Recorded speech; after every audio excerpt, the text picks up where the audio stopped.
In Yoruba land, elders always warn the night does not walk empty-handed.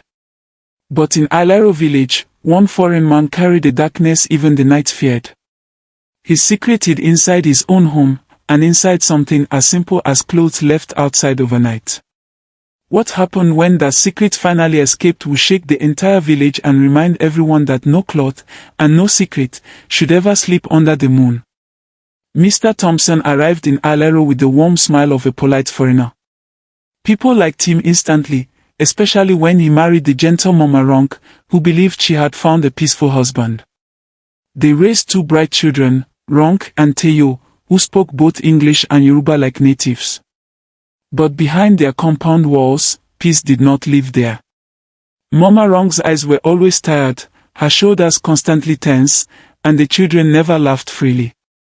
Villagers often wondered why their compound felt cold even in the heat of the day. The family never welcomed visitors. When children invited Ronk and Teyo to play, they always declined politely. Mama Ronk always rushed home before sunset as if nights carried something heavier than darkness. And everyone noticed Mr. Thompson's strange rule: no cloth must ever remain outside once the sky turned orange. Inside the house, silence ruled like a king. Mama Ronk cooked quietly, moved quietly, even breathed quietly. Ronk often sat by the window looking lost, and Teyo avoided making noise so he wouldn't draw his father's attention. The walls held stories they dared not tell. Each time Mr. Thompson stepped into a room, the entire house stiffened like a drum skin. He never shouted outside, but inside, his voice could break the air. His anger had no warning, one moment calm, the next moment trembling in fear or rage. The only thing that seemed to terrify him more than anything was cloth left outside overnight. His eyes widened, his hands shook, and he repeated the same words: "Never leave clothes outside at night." He said it with the fear of a haunted animal. One day, Ronk forgot a wrapper on the line. When he saw it, his knees almost gave way. He rushed, grabbed it, checked every edge like a man searching for poison, and yelled, "Do you want this thing to find us?" Ronk froze. That night she told Teyo, "Papa is hiding something we cannot see." Baba Aramu, the oldest elder in the village, had watched them from afar for years. He noticed how Mr. Thompson collected clothes at the exact same time daily, how he scanned the yard like someone expecting danger. The elder felt a coldness around their compound that did not belong to the land. "Something follows that man," he murmured one day. Then came the night when a strange wind blew through Alero. Windows rattled even though the air was still. Chickens refused to sleep. Dogs barked at empty spaces. And inside the Thompson home, Mr. Thompson sat awake, staring at the clothesline for hours. Ronk watched him quietly, wondering what invisible thing he feared. Even after midnight, he remained awake, checking every window and door. His eyes traveled to the sky as though he expected something to descend. Mama Ronk whispered prayers under her breath, clutching her children close. Teyo, too curious for his age, began to watch his father secretly at night. One evening, he saw him leave the house quietly. Teyo followed and saw him kneel near the clothesline, whispering words that did not sound like English or Yoruba. They sounded older, darker, carried by fear. Suddenly, a small shadow shaped like a hand crawled across the ground. It stretched toward the clothesline like it remembered something there. Teyo froze. His father's voice trembled as he whispered, "Not tonight." The shadow vanished. The next morning Mr. Thompson's hands shook as he ate breakfast. He jumped at small sounds. He scanned every corner of the house. For the first time, Teyo saw not anger, but pure fear. He knew the night held something dangerous. A few days later, Mama Ronk was too tired to finish washing before sunset. Some clothes remained dripping on the line. She planned to remove them later, but sleep overtook her. When Mr. Thompson returned and saw them swinging under the moonlight, his face drained of color. He ran, grabbed them, and immediately burnt one wrapper in the yard. Neighbors watched the smoke rise. Baba Aramu saw the flames and knew something was wrong. Burning cloth at night was not normal, and the fear in the man's actions spoke louder than screams. Something else lived in that fear. One night, Teo finally ran to Baba Aramu's hut, sweating and trembling. He described the shadow he saw. The elder listened deeply. "Your father brought something with him, something that has not forgotten him," Baba Aramu said. He called the elders together. News spread quickly. People gathered near the Thompson compound that night, whispering prayers and clutching their amulets. Women told their children not to look outside. Men prepared charms and lit lamps of protection. When the elders knocked on the Thompson door, Mr. Thompson trembled. He tried to hide, but Baba Aramu's voice called him out. "Your fear of the night, your fear of cloth, it is not ordinary. Speak the truth." Mr. Thompson broke down and revealed everything. Years ago in America, he joined a strange occult group that believed spirits could be trapped using cloth under moonlight. One ritual went terribly wrong. A spirit they tried to bind attacked him. It became attached to him and followed him across the ocean. The spirit hides inside cloth left outside overnight. It takes the shape of a hand searching for the person who wronged it. The villagers were horrified. They had unknowingly lived beside a man haunted by a foreign spirit. Mama Ron cried. She had lived in fear of a darkness she never understood. The elders decided the spirit must be confronted. They prepared a powerful cleansing ritual. No cloth was left outside in the entire village. The elders formed a protective circle with charms, palm leaves, and ancient chants. When the moon reached its peak, the air became heavy. A dark, hand-shaped shadow slid across the ground again, searching, remembering the clothesline where it once sensed cloth. Mr. Thompson cried out and tried to hide, but the elders held him still. Baba Aramu struck the staff on the ground, sending sparks into the air. The shadow shrieked silently. The earth trembled. The elders chanted louder, calling on ancestors to bind what did not belong to their land. The shadow grew larger for a moment, as if fighting back, then shrunk as the earth opened beneath it. With one final cry, it was pulled down and sealed.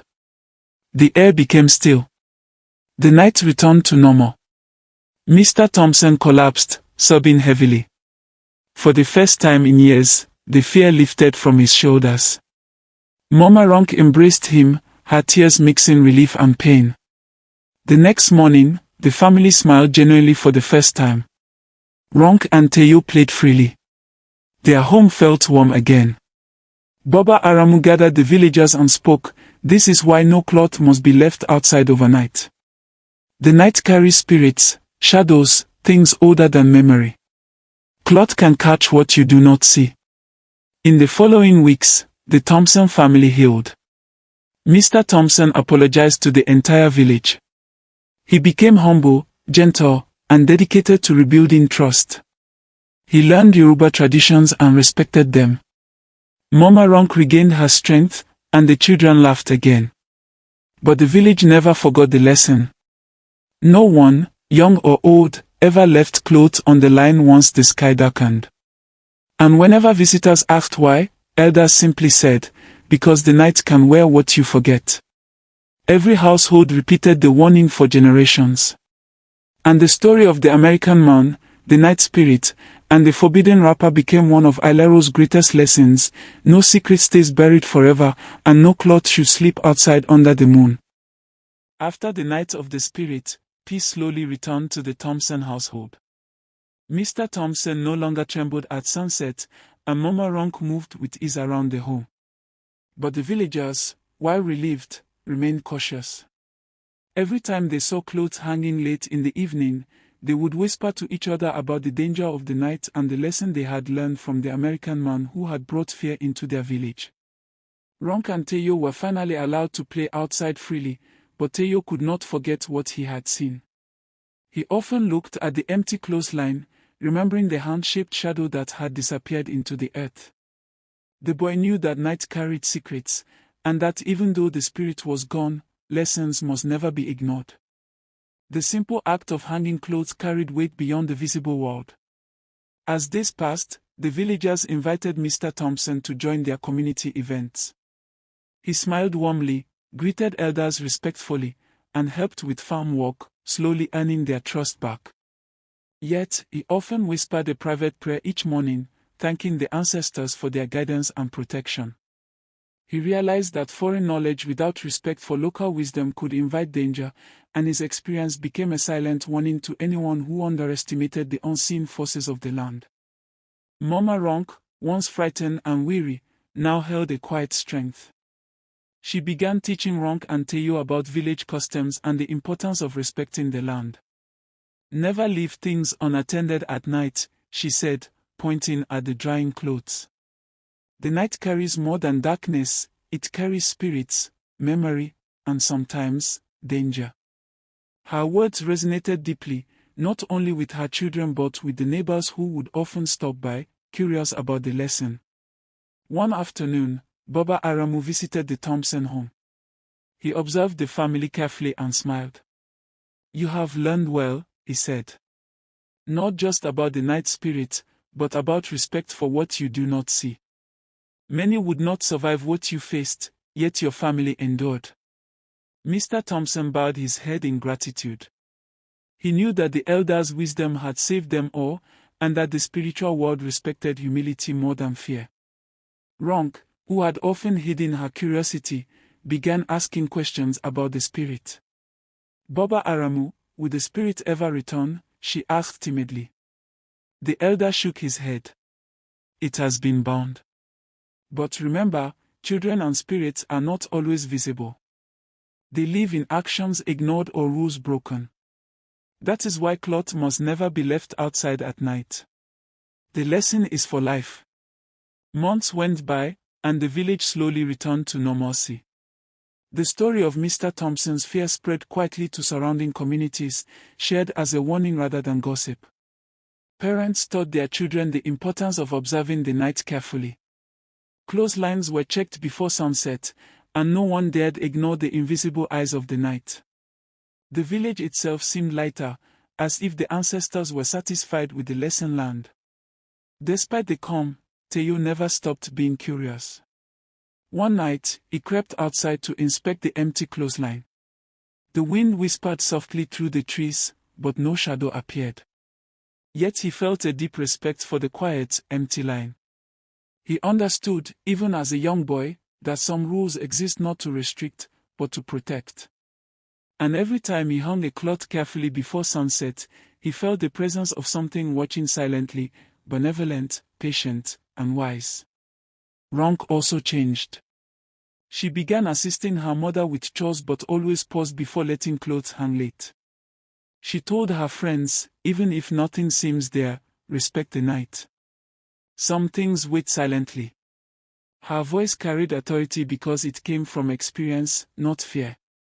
And slowly, the children of the village learned that discipline and caution could protect them from unseen dangers. The lesson extended beyond just the Thompson family. Villagers began speaking openly about spiritual safety and observing traditions. Elders reminded everyone of the importance of respecting the night, and stories of the shadow and the hand-shaped spirit became part of their teaching. Even travelers who came from other lands listened carefully, learning that some rules, no matter how small, carry weight beyond the visible. One evening, as the sun dipped low, Mr. Thompson gathered the family near the clothesline. "Remember," he said, "this is not fear, it is respect. Respect for the night, for the unseen, and for life itself. If we ignore it, we invite what we cannot handle." Mama Ronk nodded silently, Teo's eyes glistened with understanding, and Ronk held her father's hand firmly. They had learned more than survival, they had learned wisdom. The years passed, and the story of the American man in Alero became legend. Children whispered it to each other at night, reminding themselves of the dangers of neglect and disrespect. Elders used it in lessons, and travelers marveled at how a single family's experience had shaped the village's behavior. The clothesline became a symbol, a reminder that even simple daily actions could carry great consequences. Despite the legend, the Thompson family thrived. Mr. Thompson became an integral part of the village. He assisted elders, taught the children about the combination of Western knowledge and Yoruba wisdom, and never forgot the terror of the shadow. Mama Rong guided him gently, and their family became known for resilience and respect. Their lives were full, peaceful, and grateful. One night, Theo asked his mother, "Mama, why did the spirit come after Papa?" She replied, "Some actions carry consequences we cannot see. His past invited the spirit. But we followed the rules, and we respected what we do not understand. That is why we survived." Theo nodded, understanding that night held wisdom as well as fear. Rong grew wise beyond her age. She taught younger children the story, making sure to emphasize respect rather than fear. "The night is patient," she would say. "It waits. But if you honor it, it guides. If you ignore it, it tests. And sometimes, it punishes." Her lessons resonated, ensuring the family's experience would be remembered for generations. Mr. Thompson often walked through the village at sunset, inspecting the drying clothes. He smiled quietly, knowing the shadow would never return. He no longer feared the night, but he never forgot it. The lesson had been learned, deeply, painfully, and completely. Mama Rong sometimes looked at him and whispered, "You are free now, but remember respect is stronger than fear." They watched their children play, the sun setting gently, and knew that the family had survived both the spiritual and the human worlds. Baba Aramu continued visiting the family, guiding them gently, reminding them that vigilance was part of life. "The spirit is gone," he said. "But the lesson remains. Live with respect, honor the unseen, and teach others." The family listened carefully, grateful for the wisdom that saved them. The villagers embraced the story as a teaching tool. New families arriving in Alero were told about the spirit and the night, about Mr. Thompson's ordeal, and about the importance of observing small but critical rules. The story spread quietly, teaching respect, vigilance, and reverence for the unseen forces of life. Even travelers far away heard whispers of the American who survived the spirit by listening, learning, and obeying the elders. It became a tale of morality and caution, reminding everyone that life is fragile, the unseen is real, and simple actions, like hanging clothes at the right time, could determine survival. On special evenings, the villagers would gather near the Thompson home. They told the story to children, letting them hang clothes carefully as part of a lesson. Laughter returned to the village, but it was tempered with awareness. Children learned to combine play with wisdom, just as Ronk and Theo had. The journey back to the city center, which they once made in minutes in a luxury car, now took hours on foot and crowded public transit. Every step was a step down their former social ladder, a public humiliation they now accepted without complaint. They walked past former friends who didn't even recognize them. They saw the city for the first time, the poverty, the struggle, the real hardship they had once so cruelly dismissed. The contrast between the glittering towers and the suffering people was stark, and they finally understood their place in the cruel social order. They arrived at the street corner, their hearts pounding with a mixture of fear and hope. The corner was busy, full of the usual vendors and traffic, but the milk crate where Adoma sat was empty. Her cloth, her roots, and her stones were all gone. The shock was absolute. They looked frantically around, questioning the other vendors, who just shrugged, saying she came and went as she pleased. They realized that their time for reckoning might have passed, leaving them eternally locked in the mysterious, decaying reality she had unleashed. Days turned into a week of fruitless searching. They felt the invisible curse tightening its grip, their health beginning to fail, their bodies reacting to the spiritual poison. Then, Jude remembered a tiny, neglected alley nearby, a place of extreme poverty Adoma might choose as a shelter. They found her there, in the deep shadow of an abandoned warehouse. She was sitting, just as before, on a crate, silently holding the piece of dark wood. Her grey eyes were open, fixed on the distant city skyline, which still shimmered with cruel indifference. Serafina was the first to approach. She fell to her knees in the dirty alley, her voice cracking with genuine remorse, no longer the arrogant queen, but a desperate, broken girl. Elira and Jude followed, humbling themselves completely before the silent elder. They poured out their apologies, their confessions of cruelty, and their admission of total defeat. They didn't ask for their wealth back, only for the mysterious curse to be lifted, for a chance to live a simple, clean life, free of the terrifying unknown force. For what felt like an hour, Adoma did not move or respond. She simply stared, allowing their pleas, their tears, and their genuine repentance to wash over her. The dark piece of wood in her hand seemed to glow faintly, absorbing the emotional energy of their fear and their submission. 100 points. When she finally spoke, her voice was a dry, soft whisper, like leaves skittering across pavement. She didn't acknowledge their wealth or the curse, she only asked one question: do you truly know what it means to be poor? Serafina answered honestly, describing the anxiety, the hunger, and the terror of being invisible to the world. Adoma nodded slowly. She then explained that the unthinkable thing she had unleashed was not a spell of destruction, but a spell of perspective. I did not take your money, Adoma whispered. I only made you see the true value of respect. The dirt you spat on held the memory of your heart, and the wood simply showed you what you looked like when you were covered in the dust of arrogance. The elder explained that the unthinkable thing was a reflection. Every unexplained loss, every failed item, every disappearing friend was simply their former life rejecting them, based on the spiritual filth they had accumulated. They were not cursed by Adoma, they were cursed by their own past actions, now made tangible. She then opened her hand, and the dark piece of wood, which had the faint mark of Elira's gum, seemed to disintegrate into fine, clean sand. The price is paid, Adoma murmured. The lessons you learned cannot be unlearned. Go now and build a life worthy of the fear you have known. The mysterious humming stopped instantly. The faint, earthy scent vanished, replaced by the normal, polluted air of the city. The oppressive coldness that had followed them lifted, leaving them feeling lighter but exhausted. The fear was gone, but the humility remained. Adoma stood up, turning to leave the alley, but before she did, she placed a single, smooth river stone, one of the few she had left, into Serafina's hand. This is not wealth, Adoma said, her hazy eyes momenta.